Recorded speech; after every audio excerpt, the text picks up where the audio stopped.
coming up on a spooky sports night. The football team traveled to Ann Arbor last Saturday to take on a top 10 opponent. Rock Talk makes its return as we question the sports knowledge of the Northwestern student body. And the women's soccer team wrapped up their season with senior night against Ohio State on Sunday. It's Sports Night right now.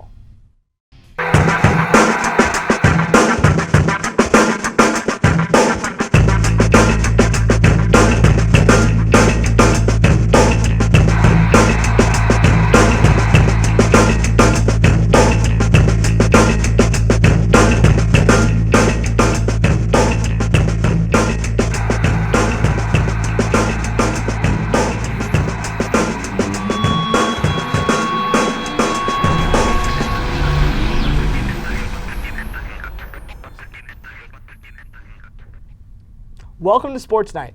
I'm Andrew Neville alongside Eli Berk, and we're excited to bring you all the action from the past week of Northwestern sports. It's Halloween weekend, Eli, and there's a spooky feeling in the air. Absolutely, Andrew, and one of the scariest scenes of the week is the football team's record. Northwestern hit the road to take on number 6 Michigan at the Big House, looking to continue the momentum after a homecoming win versus Rutgers. Taking on a top 10 opponent is never easy, and it was the run game that spelled disaster for the Cats. The Cats look to pull off one of the biggest upsets of the year inside a packed Michigan Stadium.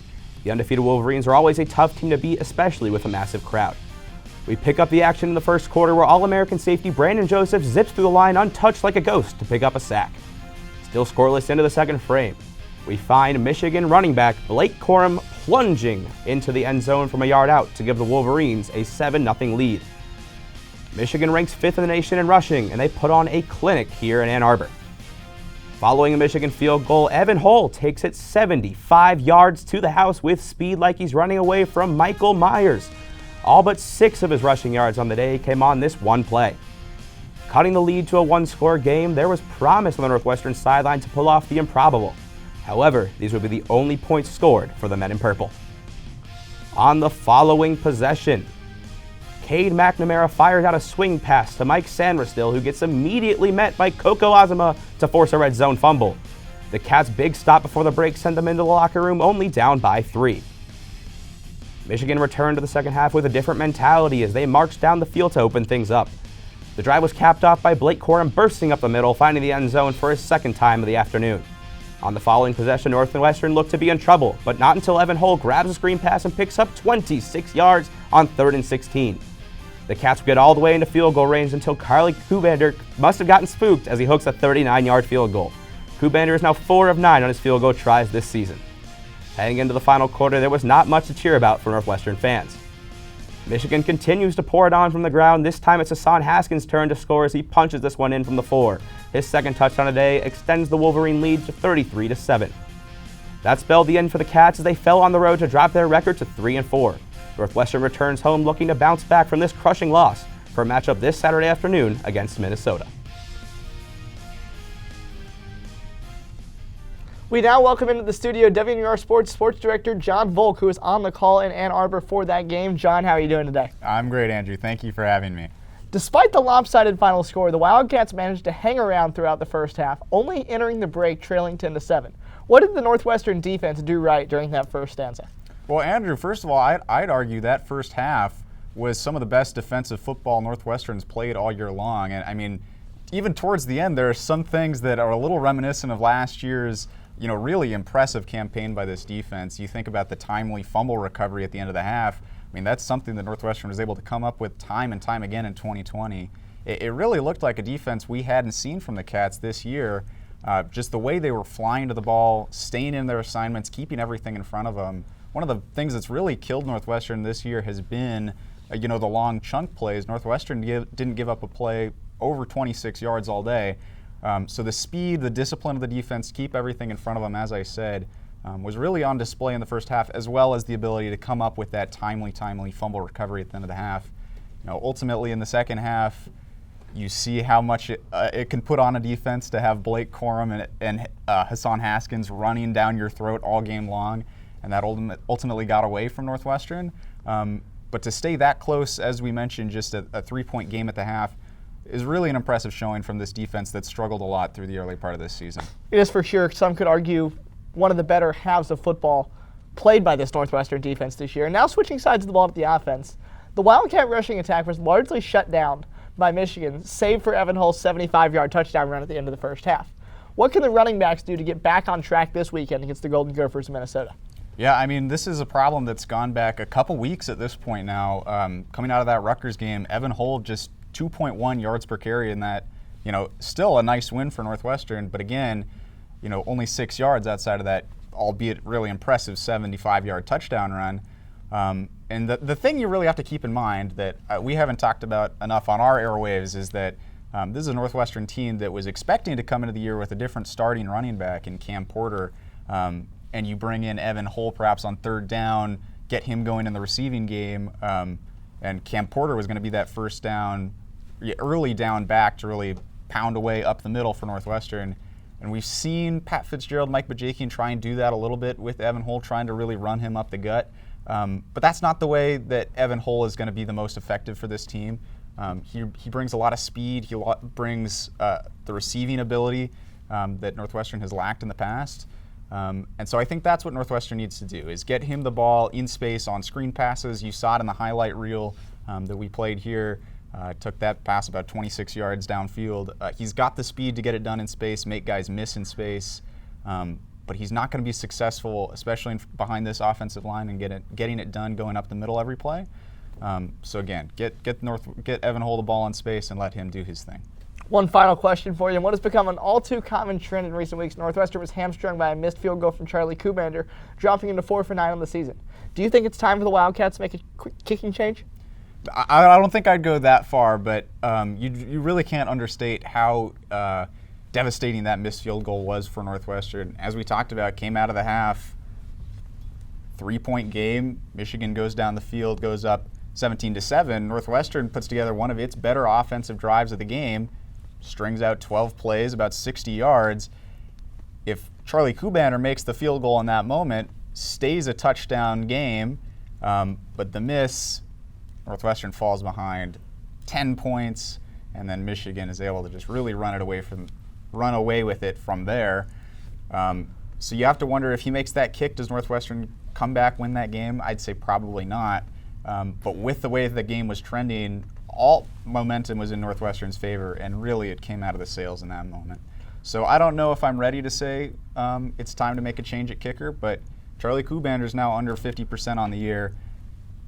It at least has to be on the mind of the head coaches right now. Very good points, John. Thank you very much for coming on. Everyone, be sure to check out John's Twitter at @JKVolk and check out all of WNUR Sports' content. Thank you very much, John. Thanks, Andrew. Coming up next, Sportsnight camps out by the Rock to test Northwestern students on a very important person.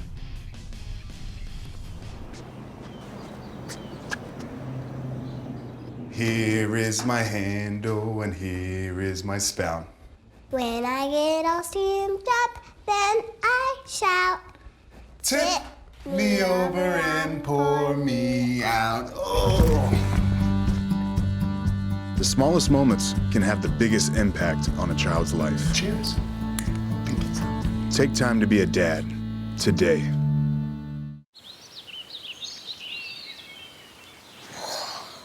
Oh, look, a redhead. Staring contest.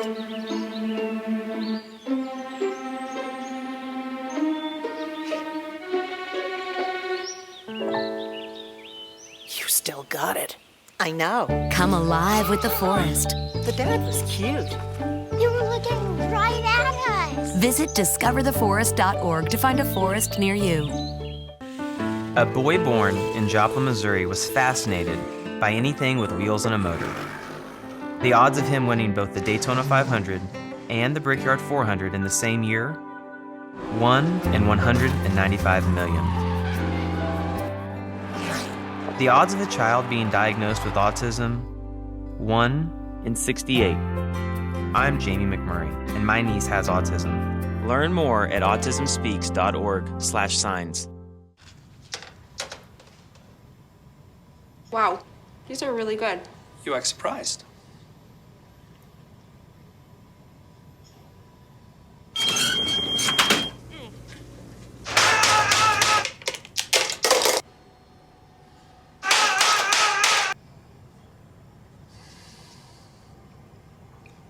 practice makes perfect. You don't have to be perfect to be a perfect parent. There are thousands of teens in foster care who don't need perfection. They need you. Welcome back to Sports Night. Andrew, there are a lot of ghosts, ghouls, and goblins all around Evanston keeping me up at night. Well, I haven't seen any of those, but the only thing keeping me up at night is a thought of a 100-mile-an-hour spike coming at me from Timmy Thomas Ilara. With that, let's hit the volleyball court, where the Wildcats played twice over the past week. On Saturday, the Wildcats looked to sweep the season series against the Iowa Hawkeyes at Welsh Ryan Arena. We pick up the action in the first set as a mistake by Megan Miller sets up the easy block for Iowa's Hannah Clayton to cut the Wildcat lead to 9. Later in the set, Alexa Rousseau spots Hannah Lesiak perfectly for the kill, and the Wildcats take the first set, 25-13.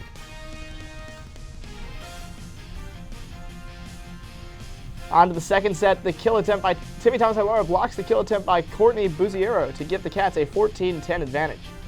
Iowa rallied to tie up the set, but Buziero once again is stuffed at the net by Timmy to put Northwestern back in front. Set point here in the Hawkeyes, Buziero sends the serve into the net to gift the Wildcats the second stanza by a 25-23 score. Iowa would come out firing in set number 3 as this tandem block of a Thomas Ilara kill attempt puts the Hawkeyes up 6-2 early. Iowa would continue to press the advantage all the way to the end of the frame as this Leilani Dodson service error lets the Hawkeyes take the stanza 25-13. The Cats reset between sets and came out swinging in the fourth. Desiree Becker gets the kill here after a long point to give the Wildcats a 14-6 advantage.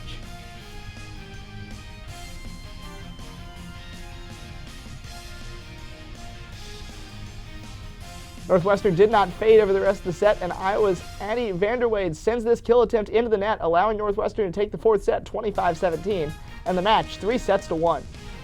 The Wildcats were looking to ride this momentum into West Lafayette, where they were taking on number 12 Purdue on Wednesday. It is Northwestern against Purdue from Holloway Gymnasium in West Lafayette, Indiana. Picking up the action in the first set, a nice dig by first-year Ellie Stinson sets up the big kill by Thomas Ilara to cut the Cats' deficit to 3. However, Purdue was able to take control of the set as this kill attempt by Natalie Chizzo was blocked, giving the Boilermakers the first set 25-16. Moving on to the second set, Purdue attempts to set up a far side kill, but Rousseau and Dodson elevate for the Wildcat block. Later in the set, Leilani Dodson smashes a kill off the head of Purdue's Marissa Horning to keep the Northwestern within 3. Purdue would go on a run to close the set, however, as the team with the third most blocks in the Big Ten gets another here to give the Boilermakers a 2-0 lead. With the Cats trying to stay alive in set 3, Thomas Ilara unleashes a powerful serve for an ace to keep things close early. The Boilermakers ultimately snuffed out the Wildcats' comeback attempt as Lesiak's swing is blocked to give the hosts a straight set victory. Northwestern falls to 9-13 with the loss. The women's field hockey team was on a bye this week. The Cats will play their final 2 conference games this week to conclude the regular season, including a pivotal road game against the number 1 and undefeated Iowa Hawkeyes. The 2 teams last met in the NCAA tournament last season, with the Hawkeyes sending Northwestern home. As this team heads into the postseason, head coach Tracy Fuchs believes the Cats must improve their shooting accuracy. In the win over Michigan State, Northwestern made 6 of 28 shots. They will need to be more successful shooting on goal, as Iowa's defense will make life tough inside the circle. Now let's swing it over to the side stage, where our very own Pat Timlin and Lawrence Price rank all of the Northwestern sports still in action. Pat, it's pretty easy to tell, there's a lot of Northwestern athletics always going on, and it's sometimes hard to keep up with all of them. Sometimes I don't even know if we're talking about one that's being kicked, a ball being thrown, or a ball that's not even being used. Yeah, you're right about that. And so to make it easy for everybody here, we came up with this little thing we call it the Purple Power Rankings, breaking down all 5 teams that are still in their fall sports up to this point with things to talk about. We'll start it right at the bottom here, I should say, of our Purple Power Rankings. Who do you have coming at number 5? Well, it looks like I have number 5, men's soccer. I mean, coming into the season, they had a coaching change in Coach Russell Payne. They had the lowest record, or they won only 2 games in the Big Ten Conference last year. They lost their best, their leading goal scorer and they also, there's just a lot of things going on in the mix. So with them having a 5-8 record, they did find their replacement in a finisher in Justin Weiss. But right now, they're at the bottom of the Big Ten. And as you know, Pat, and for the fans that don't know, the last team with the lowest record does not make it into the tournament. So, of course, they might make it over Ohio State because they beat Ohio State earlier in the season. But, you're going to go up against a number 1, number 2 ranked team in the Big Ten. I think their season's going to come to a close right there. Yeah. At number 4, we'll move things along here. I've got the football team. As sad as to say it, they were probably going to be at the top of these rankings last year, finishing in the top 10. It's not the same Cats. They lost a lot of guys on defense and on offense. If you haven't been watching this team, you haven't missed much. They've really struggled in the Big Ten and against Power 5 opponents. There are a couple bright spots. Evan Hull's development has been nice. The defense is starting to turn things around. If you like Ryan Helinski, hopefully he continues to excel and get better. I hope he does too. Right now, it doesn't seem like the Cats offense likes him that much. They've been struggling to get anything going in the passing attack that's been able to get them going in games. But they come in at number 4 in our rankings. You had number 3. Who did you put there? I did have number 3. I think volleyball is going to come in at number 3 here. They have a 9-12 or 9-13 record now, and they are in the lower to middle pack of the Big Ten. So that's not bad, but it's not as bad as football and men's soccer. They're at the bottom of the Big Ten West or Big Ten Conference. So the one thing is, though, volleyball, they've had some bad losses, right? But the one person that other teams don't have is Timmy Thomas Ilara. She's got the 3rd most points in the Big Ten, right? And she's been a pretty big part of Northwestern's success. So honestly, Pat, if I was on the court and I saw Timmy rise up to spike it, I'm getting out the way. I don't know about you. I'm just not going to be ready for that. So I think that volleyball is going to come in at number 3. Yeah, she leads the Big Ten in kills. Let's move on to number 2 really quickly here. Don't know where everything went. That's how we roll here on Sportsnight. Volleyball at number 3, but at number 2, I've got to take women's cross country. This team has made some big strides in the past couple years. They finished the bottom half of the Big Ten. They're currently 5th, looking for this top 5 finish at the Big Ten championships tomorrow. But they had a really nice race at the Penn State National Open, finished 3rd as a team, beat a lot of tough teams, a lot of them in the Big Ten, which bodes well for tomorrow. But this team has kind of been on the shoulders of Rachel McCardle. She's had a phenomenal season, didn't race well there at Penn State. So look for her to bounce back, turn things around, and get these things going for their team, especially as they head towards regionals and potentially nationals later on in the season. At number 1, though, there's only one team left.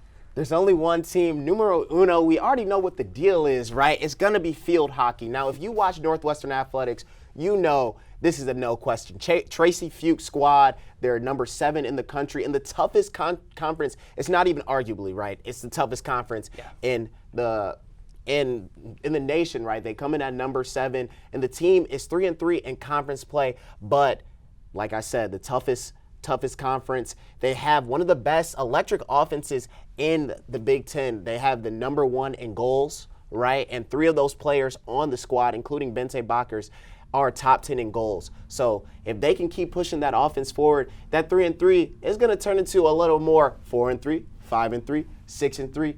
You never know. But it's pretty simple. Field hockey is going to come in at number 1 for me. All 3 of those losses, by the way, 2 of them in overtime, all of them against top 10 teams. Definitely some close games for Tracy Fuchs' squad. They didn't lose any of them by more than 1 goal. I would definitely agree with you. Top team on campus.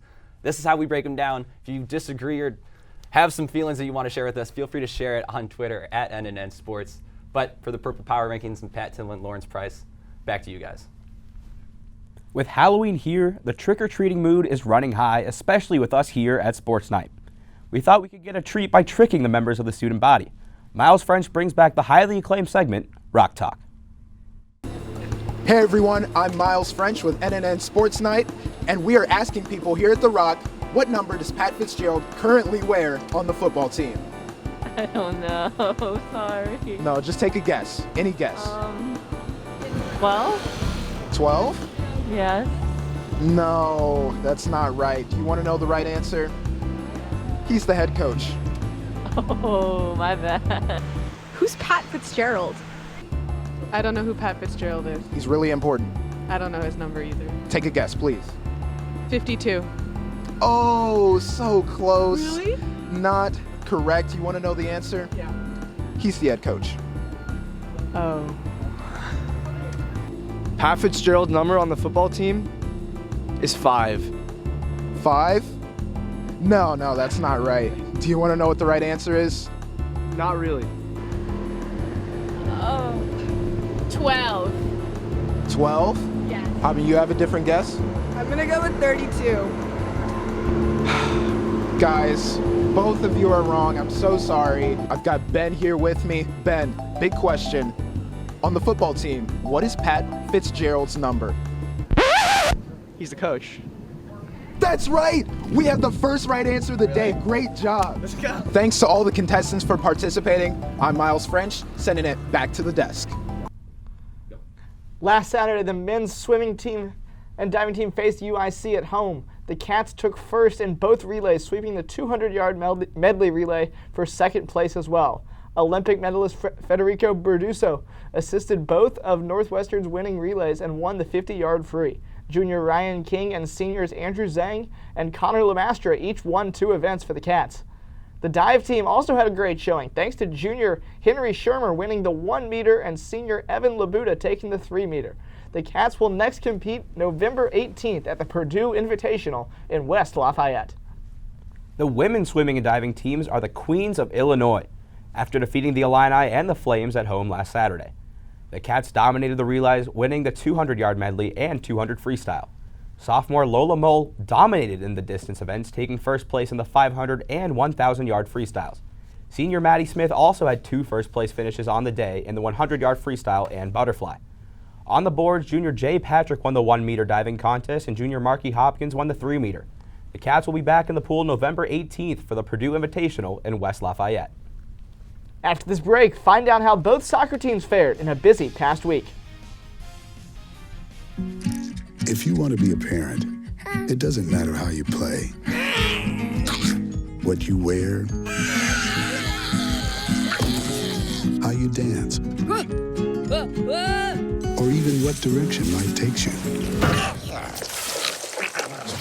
You just need to be there. You don't have to be perfect to be a perfect parent. Thousands of teens in foster care don't need perfection. They just need you.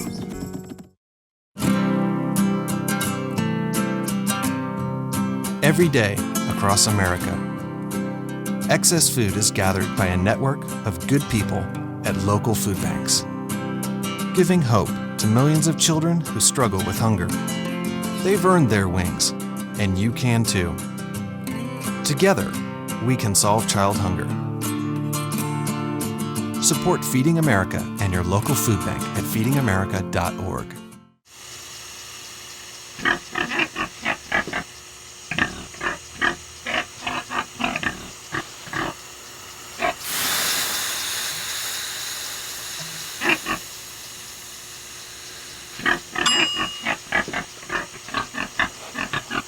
Cook foods to the right temperature using a food thermometer. 3,000 Americans will die from food poisoning this year. Keep your family safer. Check your steps at foodsafety.gov.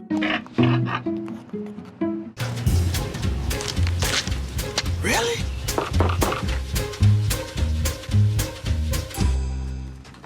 Buzz, what's up, man?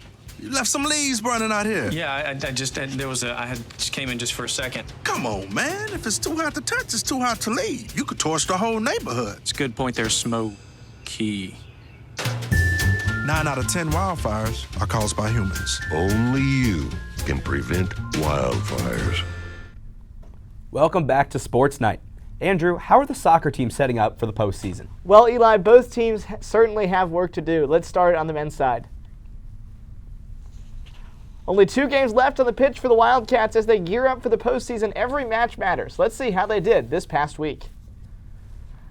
On a rainy Sunday evening in Evanston, Villanova comes to town for a battle of the Wildcats at Martin Stadium. We pick up the action in the 22nd minute as Richie Bennett clips the legs of Villanova's Liam McKinnon inside the 18-yard box, sending him to the penalty spot. On the penalty kick, the Big East's leading scorer slotted the ball past Ethan Bondre for his 7th goal of the season to put Villanova up 1-0. Moving on to the 36th minute, a poor touch from Quinn Dudek allowed Villanova's Luke Popliano to fire a shot into the far side of the net for a 2-0 lead that would stand through halftime.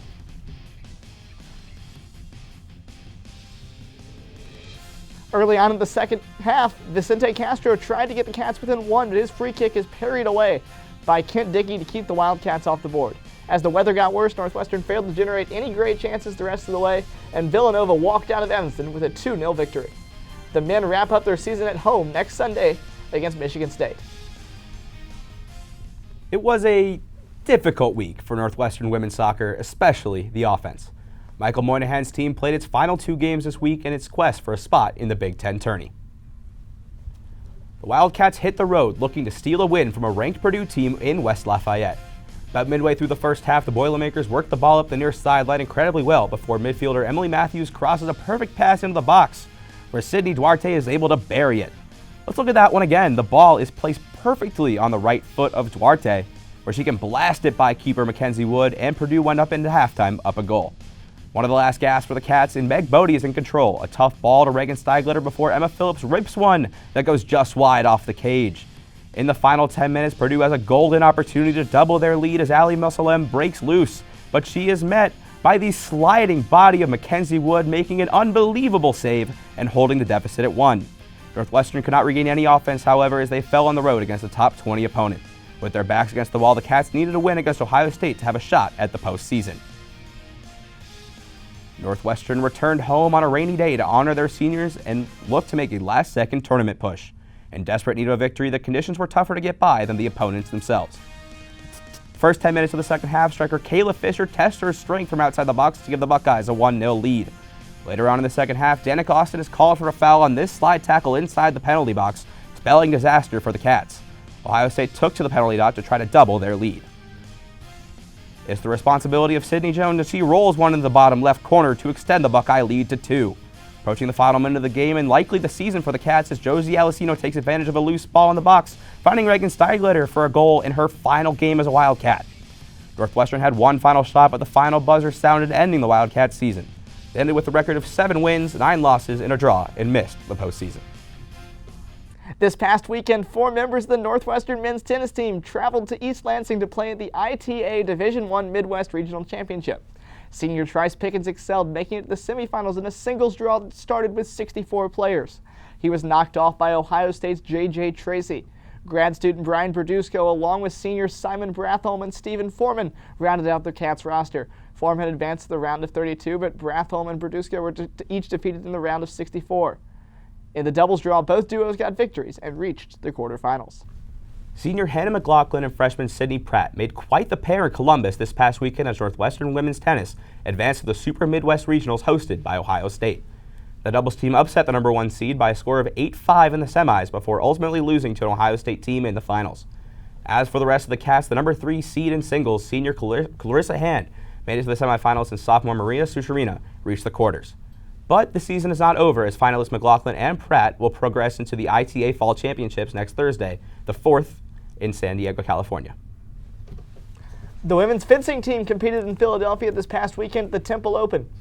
Northwestern's best result came in the women's foil competition, where grad student Sarah Philby placed second. Sophomore Sky Miller fell just short of the podium in the saber competition, coming in 5th place. Northwestern struggled in the EP field, with first-year Asha Henry placing highest for the Cats at 13th. Northwestern will next compete on Friday at the October North American Cup in St. Louis. Now, as we wind down our show, let's turn our attention away from the D1 Cats, more towards the extracurricular Cats. Pat Simlin has more. Hike. The intramural flag football season is underway, and for Northwestern junior Ted Hall, getting out on the field is all he looks forward to. I never played football as a kid because my parents thought it was too dangerous and I might get a concussion. But that's why flag football is so great, because you never really get tackled. You're not getting away with that. For never playing organized football, Hall is a natural. He can pass.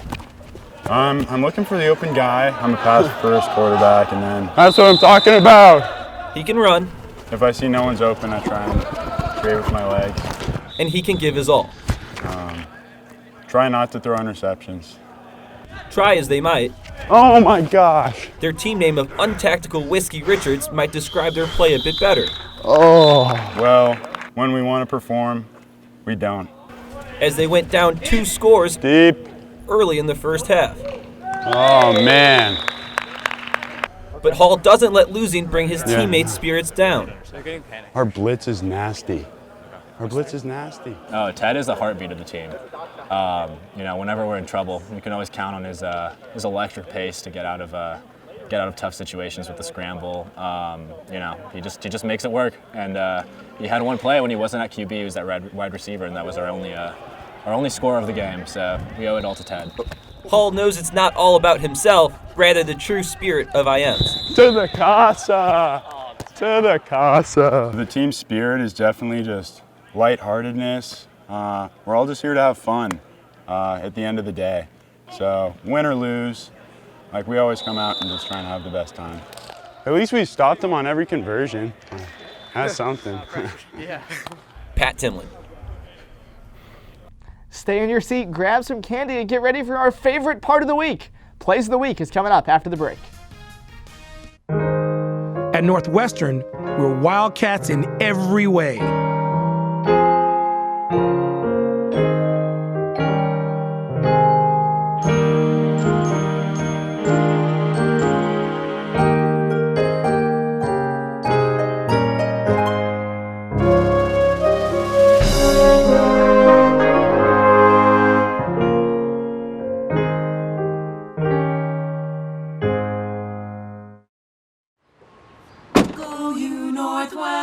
Northwestern break right through that.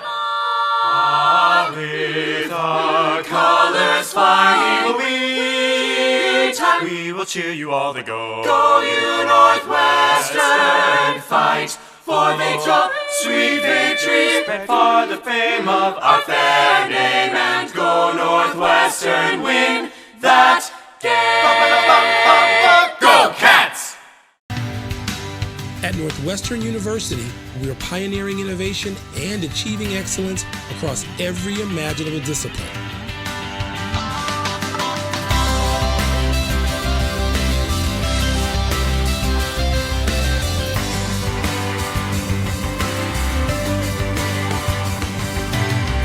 At Northwestern University, the possibilities are endless.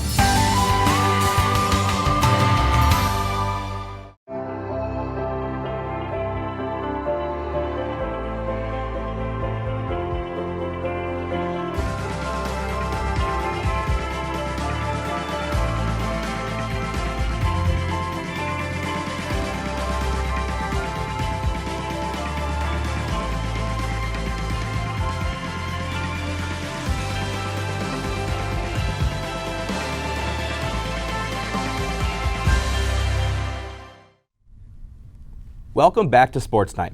We've been to all the houses in the neighborhood, the lights are all off, so we thought we'd share with you the sweetest treats from this week. Roll the plays of the week. Coming in at number 3, Northwestern vs. Michigan football. Evan Hull takes the handoff, finds a huge hole in the middle, and blasts past the entire Michigan defense, and he goes all the way to the house for the tutty to cut the Michigan deficit to 10-7. Hull with a nice hole there, and then a wonderful cut to the left, just using that elusive speed to fly down the left sideline for the touchdown. Play number 2, we have Northwestern women's soccer in West Lafayette in a rocket shot, just getting the tip of it as Mackenzie Wood knocking it off the crossbar. Look at it from behind, just gets enough of the ball there, hold the game scoreless off the woodwork. Cats will go on to lose. Let's end with volleyball. Set point against Iowa. Ball is dug cleanly off the serve. Bump sent to Hannah Lisiak, who finds the right corner for the kill. Take another look. Great control off the palm of Lisiak. The Cats dominated Iowa 3-1.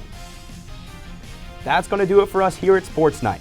Be sure to follow us on Twitter at NNN Sports, on Instagram at NNN_sports, and be sure to watch all of our show and our content on our YouTube channel at NNN Sports.